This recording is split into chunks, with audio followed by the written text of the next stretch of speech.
ҳамватанони азиз, ҳамаи шуморо ба муносибати фарорасии иди саиди Қурбон ки яке аз маросими дини мубини ислом ва иди суннатии мардуми мусулмони мо мебошад, самимона табрик мегӯям.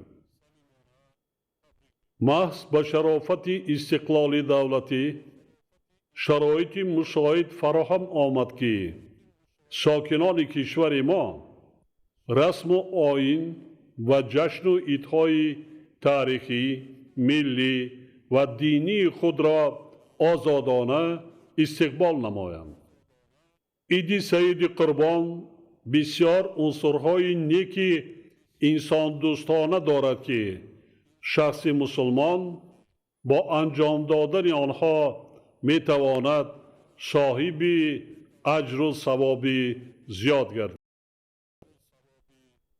дастгирии ятимону маъюбон, беморону пиронсолон, поси хотири гузаштагон, аёдати пайвандону хешу таборон, изҳори ҳамдардӣ ба азодорон ва хайру эҳсон ба оилаҳои камбизоат ва шахсони бемор аз ҷумлаи суннату фазилатҳои хоси иди Қурбон мебошад. яъне ҳар як шахси хайрхоҳе ки имконияти мусоиди молиявӣ дорад ба ятимону маъюбон ва шахсони камбизоату эҳтиёҷманд дасти ёрӣ дароз мекунад. боиси қаноатмандист ки дар кишвари мо дар арафаи иду айём дастгирии моддӣ ва кӯмак ба эҳтиёҷмандон аз ҷониби муассисаҳои давлатӣ, шахсони саховатпешаву ҳимматбаланд ва соҳибкорону тоҷирон ба анъанаи нек табдил ёфтааст.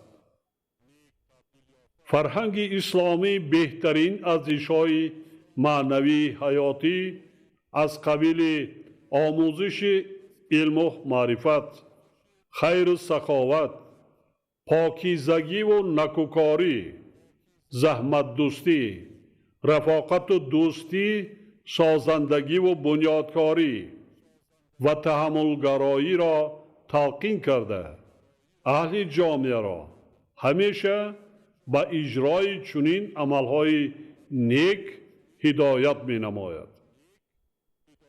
яке аз суннатҳои дигари иди Қурбон анҷом додани маросими қурбонӣ ба ҳисоб меравад.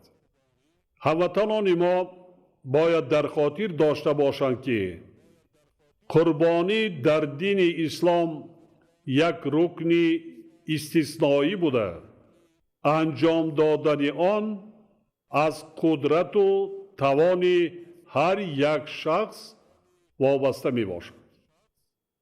яъне фақат шахсоне метавонанд маросими қурбониро анҷом диҳанд ки аҳли хонадонашон аз ҳар ҷиҳат таъмин буда, фарзандон ва аъзои оилаи онҳо аз ҳеҷ чиз танқисӣ надоранд.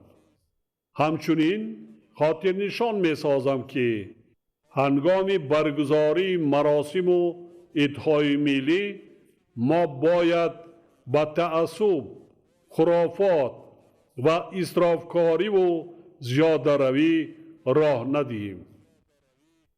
ҳикмати созандагиву ободкорӣ, раҳму шафқат, ҳамдигарфаҳмиву меҳрубонӣ ва кӯмак ба муҳтоҷону камбизоатҳоро аз хотир набарорем. ҳамдиёрони азиз, соли дуюм аст ки мо иди Қурбонро дар шароити паҳншавии бемории сироятии COVID-19 ҷашн мегирем. ҳукумати Тоҷикистон ҳанӯз аз оғози пайдоиши ин беморӣ ҷиҳати пешгирӣ кардани паҳншавии он дар байни аҳолии кишвар тамоми чораҳои зарурӣ ва имконпазирро عملی نمود.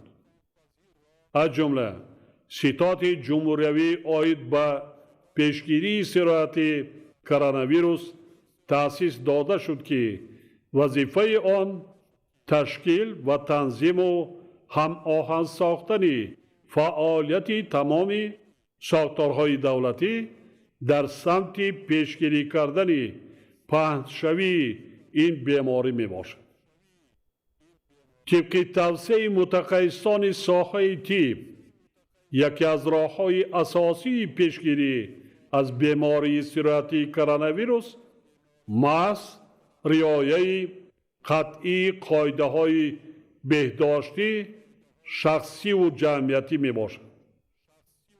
بنابراین از کل هموطنان گرامی خواهش می نمایم که به خاطر حفظ سلامتی خود و دیگران در خانه، جای کار و جایهای جمعیتی قاعده‌های بهداشتی و نظام رفتار از جانب متخصصان وزارت تندرستی و حفظ اجتماعی اهالی توصیه شده و قرارهای ستاد جمهوریوی را به طور قطعی رعایت نمایند.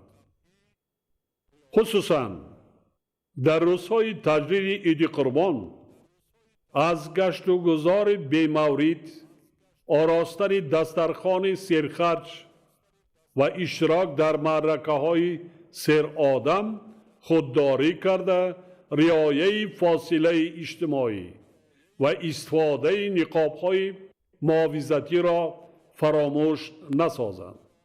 دولت و حکومت تاجیکستان برای پیشگیری کردن پهن‌شوی منبع بیماری سرایتی کرونا ویروس و تبابت شخصان گرفتار این بیماری تمام تدبیرها را عملی می‌نماید.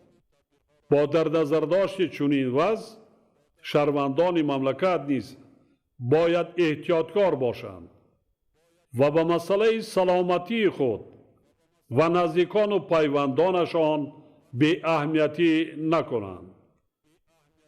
هموطنان عزیز ما همچنین با در نظر داشت وضع مرکب جامعه جهانی، خشکسالی، کم‌آبی و بالاروی نرخ محصولات باید به مسئله‌های استفاده عاقلانه و ثمرناک زمین هرچه بیشتر استحصال کردن محصولات کشاورزی، ذخیره مواد غذایی در هر یک عائله و صرفه و سرشته‌کاری اعتبار اولین درجه دهند.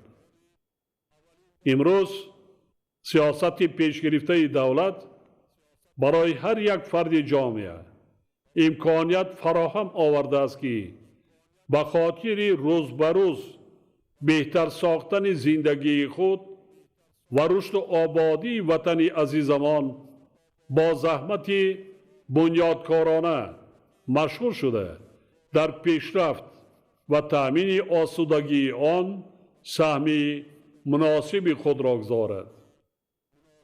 از این لحاظ اطمینان دارم که هر یک شهروند با ننگ ناموس تاجیکستان در برابر انجام دادن فریضه های دینی برای استقبال سزاوار جشن بزرگ 30 سالگی استقلال و آزادی وطن محبوبمان سهم ارزنده خویش را با اشتراک فعالانه در کارهای سازندگی و بنیادکاری می‌گذارد.